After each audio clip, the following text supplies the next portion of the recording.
Hello नमस्कार दोस्तों, आज हम बात करने वाले हैं रेलवे के एग्जाम्स के बारे में। आप सभी जानते हो कि आने वाले जो साल है 2024 की बात करें या 2025 की बात करें, ये रेलवे एग्जाम्स के लिए बहुत ज़्यादा इंपॉर्टेंट होता है। और आप सभी इस बात को भी जानते हो कि रेलवे है वो हमारे देश में सबसे ज़्यादा वैकेंसी निकालती है और यहाँ पर सबसे ज़्यादा स्टूडेंट का सिलेक्शन होता है सरकारी नौकरी में। तो मैं यहां पर बात करने वाला हूं कि रेलवे की आने वाली सभी वैकेंसीज के बारे में मैं यहां पर बात करने वाला हूं, सारे एग्जाम्स के बारे में आपको संपूर्ण जानकारी यहां पर देने वाला हूं।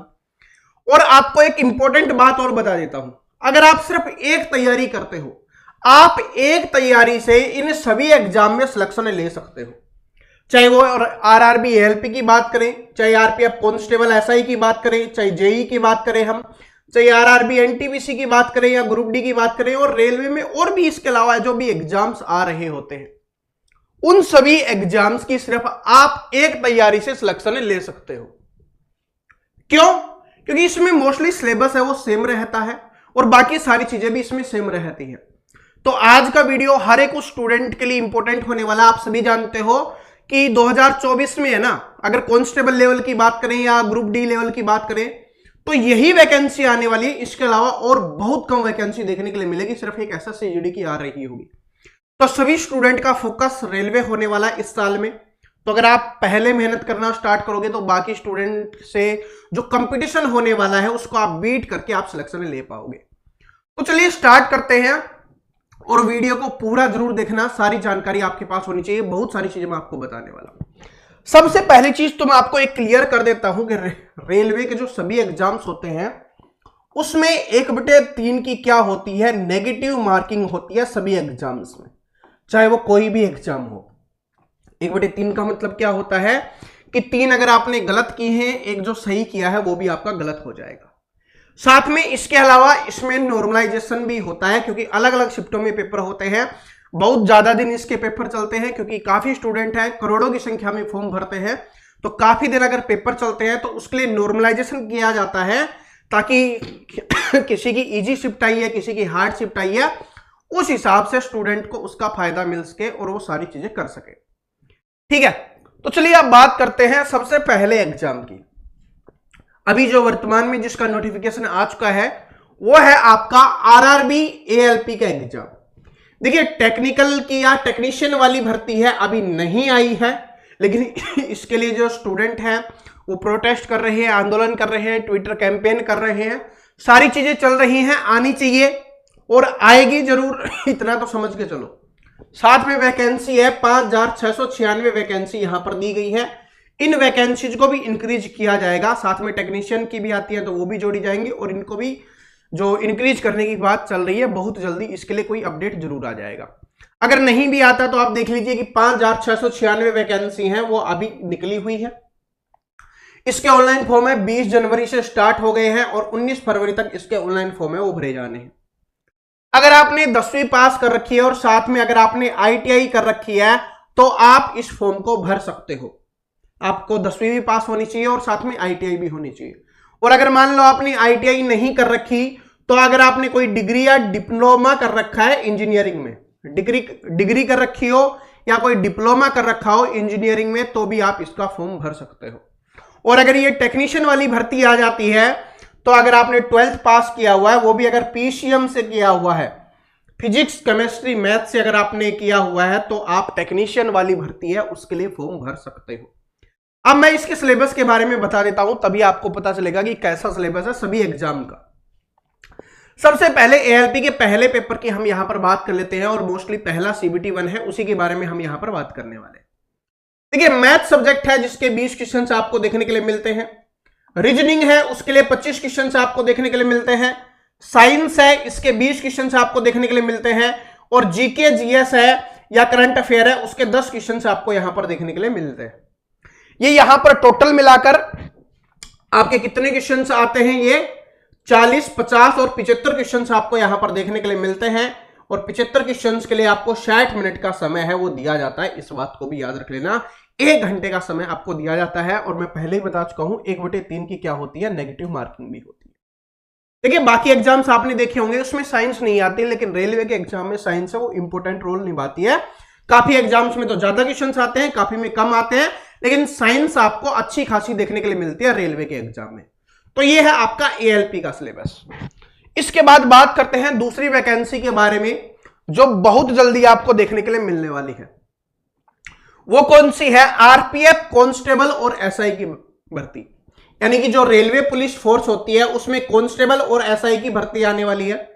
अगर आपने 10वीं पास कर रखा है तो आप कांस्टेबल के लिए फॉर्म भर सकते हो, और अगर आपने ग्रेजुएशन कर रखा है, ठीक है, अगर आपने ग्रेजुएशन कर रखा है तो आप क्या है, एसआई के लिए फॉर्म भर सकते हो। कांस्टेबल के लिए 10वीं पास, एसआई के लिए ग्रेजुएशन होना चाहिए, ठीक है। और इसके ऊपर मैं डिटेल वीडियो बना चुका हूं, सब कुछ फिजिकल वगैरह के लिए सब कुछ मैं बता चुका हूं। अब यहां पर सिलेबस की बात कर लेते हैं कि इसमें सिलेबस क्या आता है। इसमें रीजनिंग पूछी जाती है जिसके 35 क्वेश्चन आते हैं, इसमें मैथ आएगा जिसके 35 क्वेश्चन आएंगे, और जीके जीएस आती है जिसके 50 क्वेश्चन आते हैं। टोटल यहां पर 120 क्वेश्चन आपको यहां पर देखने के लिए मिलते हैं, इस बात को भी याद रख लेना। और ये चाहे कांस्टेबल का हो चाहे एसआई का हो, सेम ही रहता है, बस एसआई के में है थोड़ा लेवल अच्छा पूछा जाता है, कांस्टेबल वाले में थोड़ा इजी लेवल पूछ लिया जाता है। तो 120 क्वेश्चंस आपको यहां पर पूछे जाते हैं, और इसमें जो सबसे ज्यादा होता है वो जीके जीएस का होता है, क्योंकि इसमें साइंस भी होती है, जीके भी होती है, आपका करंट अफेयर भी होती है, तो ये सारी चीजें होती हैं, ठीक है। यहां से 50 क्वेश्चंस, मैथ और रीजनिंग से 35 क्वेश्चंस। आगे चलिए, आगे क्या है आपका आरआरबी ग्रुप डी की बात करें तो अगर आपकी एज 18 से 33 साल है और यहां पर 10वीं पास अगर आपने कर रखी है, इसके अलावा मैं सभी एग्जाम्स के लिए जितने भी एग्जाम्स मैंने आपको बताए हैं मैं बता देता हूं। ओबीसी के लिए 3 साल की छूट दी जाती है, और एससी और एसटी के लिए 5 साल की छूट दी जाती है, ये बात भी आपको याद रख लेना है, ठीक है। इसके अलावा अगर कोई एक्स्ट्रा छूट दी जाती है वो तो आपको मिलेगी ही मिलेगी। अगर मैं सिलेबस की बात करूं तो इसमें क्या आता है, आपका मैथ्स पूछा जाता है जिसके 25 क्वेश्चन आते हैं। रीजनिंग की बात करें तो यहां से 30 क्वेश्चन आते हैं। साइंस की बात करें तो यहां से 25 क्वेश्चन पूछे जाते हैं, और GK GS and current affair की बात करें तो यहां से 20 क्वेश्चन आ रहे होते हैं। यहां पर भी टोटल आपसे 100 क्वेश्चन पूछे जाते हैं, और जिसके लिए आपको कितने मिनट का समय दिया जाता है, जिसके लिए आपको 90 मिनट का समय दिया जाता है। आप बोल सकते हो कि 1.5 घंटे का समय दिया जाता है। 1/3 की नेगेटिव मार्किंग भी होती है। इसमें साइंस अलग से पूछी जाती है, स्पेशल पूछी जाती है, जिसके 25 क्वेश्चन आपको यहां पर देखने के लिए मिलते हैं। जिन स्टूडेंट को बाकी सभी एग्जाम्स की तैयारी कर रहे हो तो देखो, मैथ है, रीजनिंग है, साइंस है, और GK GS and current affair है। हमने सभी की बात की, सभी में आ रहा है। किसी में साइंस थोड़ा कम हो जाता है, किसी में ज्यादा हो जाता है, लेकिन साइंस मोस्टली एग्जाम में पूछा जाता है, इसके लिए साइंस भी आपके लिए इंपॉर्टेंट हो जाता है। चलो अब आगे बात करते हैं अगले एग्जाम की। वो कौन सा है? वो आपका है आरआरबी एनटीपीसी का एग्जाम है ये, ठीक है, नॉन टेक्निकल होता है ये। तो इसमें 12th पास स्टूडेंट और ग्रेजुएशन अलग अलग पोस्ट निकलती है। कुछ पोस्ट 12वीं पास वाले भर सकते हैं, कुछ है वो जिन्होंने ग्रेजुएशन कर रखा है वो भर सकते हैं। इसमें GK GS and current affair से 40 क्वेश्चन पूछे जाते हैं, ठीक है। उसके बाद मैथ से बात करें तो 30 क्वेश्चन आते हैं, रीजनिंग से बात करें तो 30 क्वेश्चन आते हैं। टोटल यहां से 100 क्वेश्चन आपके पूछे जाते हैं, और जिसके लिए 90 मिनट का समय है वो आपको दिया जाता है, 1.5 घंटे का समय दिया जाता है। इसका दूसरा पेपर भी होता है, और दूसरा पेपर इंपॉर्टेंट है क्योंकि वो बहुत ज्यादा जरूरी है इसमें। तो उसमें GK GS and current affair से 50 क्वेश्चन आते हैं, मैथ से 35 क्वेश्चन आते हैं, रीजनिंग से 35 क्वेश्चन आते हैं। टोटल यहां से 120 क्वेश्चन पूछे जाते हैं, इस बात को भी याद रख लेना। यानी कि अगर आप इसकी तैयारी अच्छे से कर लेते हो, ठीक है, तो इसका मतलब है सब कुछ आ रहा है। अब आपने एक चीज कॉमन देखी होगी, चाहे एनटीपीसी की तैयारी करो, चाहे आप ग्रुप डी की तैयारी करो, चाहे आप एएलपी की तैयारी करो, चाहे आप इसके अलावा जो आपका कौन सा एग्जाम था एक टेक्नीशियन वाला है उसकी तैयारी कर रहे हो, इन सभी में आरपीएफ कांस्टेबल एसआई की तैयारी करो, सभी में ये सब्जेक्ट है ना, तीनों के तीनों कॉमन है। और इसमें अगर आप साइंस और जोड़ लेते हो तो आप इसकी बहुत अच्छे से तैयारी कर सकते हो। ये 4 सब्जेक्ट हैं वो आपके पूछे जाते हैं।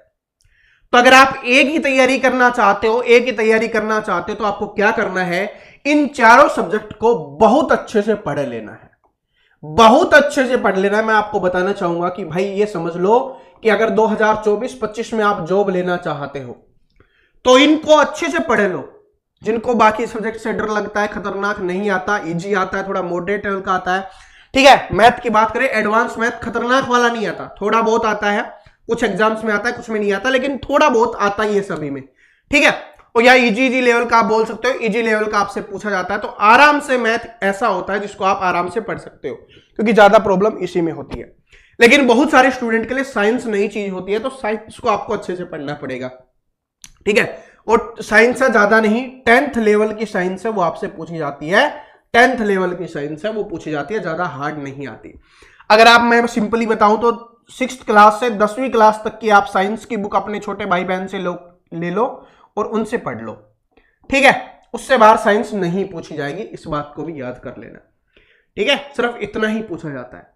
और भाई देखिए 3 सब्जेक्ट इसमें कॉमन है। अगर आप हमारे साथ भी तैयारी करना चाहते हो, मात्र आपको 299 रुपए में, देखिए 2 साल तक होता है, क्या कि एग्जाम है वो ज्यादा होता है, जब तक आपके पेपर नहीं हो जाते। वैलिडिटी हमने 2 साल की रखी हुई है, और अगर आपका यहां पर और भी पेपर कोई बच जाता है, क्योंकि इसके पेपर कभी कभी लेट भी करवा दिए जाते हैं, पिछली बार 3-4 साल में हुआ था, पेपर ऑनलाइन फॉर्म भरवा लिए गए थे, उसके बाद काफी समय लगा था, ठीक है। तो उसी तरीके से इस वैलिडिटी को, यानी आपके पेपर तक, लास्ट पेपर होगा रेलवे का, जो यहां पर हमने सब कुछ लिखा हुआ है, तब तक आपके पास ये वैलिडिटी रहने वाली है। मात्र 299 रुपए एक बार आपको देने हैं, जिसमें आपको मैथ पढ़ाया जाएगा, रीजनिंग पढ़ाई जाएगी, आपको जीके जीएस पढ़ाई जाएगी, बहुत अच्छे से ये तीनों सब्जेक्ट पढ़ाए जाएंगे जो आपके सभी एग्जाम्स में पूछे जाते हैं, ठीक है। तो अगर आप इसको लेना चाहते हो, परचेज करना चाहते हो, तो आप ज्वाइन कर सकते हो, ये अपने ऐप पे मिल जाएगा, जिसका लिंक क्या है आपको डिस्क्रिप्शन में दिया हुआ है। मात्र सिर्फ 299 रुपए देने हैं, आप सभी जानते हो इतने रुपए में कुछ भी नहीं आता, ठीक है। मैं इसका 499 रुपए भी या 699 रुपए भी रख देता, लेकिन मैं जानता हूं आप सभी बेरोजगार हो, अभी इतना अफोर्ड नहीं कर पाओगे, इतना तो आप अफोर्ड कर ही सकते हो, क्योंकि मैंने एक बहुत अच्छी बात अभी कुछ दिन पहले ही सीखी थी, कि अगर आपको पढ़ाई करने के लिए अपना खाने वाली थाली भी बेचनी पड़े, हाथ में रख के रोटी खा लेना, लेकिन पढ़ाई कर लेना, क्योंकि यहां पर 299 रुपए सिर्फ इसलिए लिए जा रहे हैं ताकि आप इसकी वैल्यू करो, और जो वैल्यू करेगा वही स्टूडेंट यहां पर पढ़ पाएगा, ठीक है। तो आशा करता हूं ये वीडियो आपको पसंद आया होगा, और रेलवे की तैयारी कर रहे हो, किस एग्जाम का आप टारगेट कर रहे हो, ये कमेंट करके जरूर बता देना। और जो भी स्टूडेंट नया है, चैनल को सब्सक्राइब करके बेल आइकन को जरूर प्रेस कर लेना। अपने इस चैनल पे रेलवे के लिए मैथ की तैयारी है, बहुत जल्दी हम स्टार्ट करने वाले हैं। अभी एसएससी जीडी के लिए तैयारी करवा रहे हैं, जैसे ये एग्जाम समाप्त होता है रेलवे के लिए आपकी तैयारी करवाना स्टार्ट कर देंगे। वीडियो को लाइक कर देना, वीडियो कैसी लगी और आप कौन से एग्जाम की तैयारी कर रहे हो ये कमेंट करके जरूर बता देना। आपके सभी दोस्तों के साथ शेयर कर देना, भाई बहन जितने भी हैं बता देना कि भाई रेलवे की एक ही तैयारी में आप सभी एग्जाम की तैयारी कर सकते हो। पेड बैच लेना चाहते हो तो यहां से पढ़ सकते हो, यूट्यूब पर सारी क्लासेस अवेलेबल है, सभी टीचर्स की, आप किसी भी टीचर से पढ़ सकते हो, ठीक है। तो मिलते हैं नेक्स्ट वीडियो में, तब तक हंसते रहिए, मुस्कुराते रहिए, पढ़ते रहिए। Thank you so much, all the best.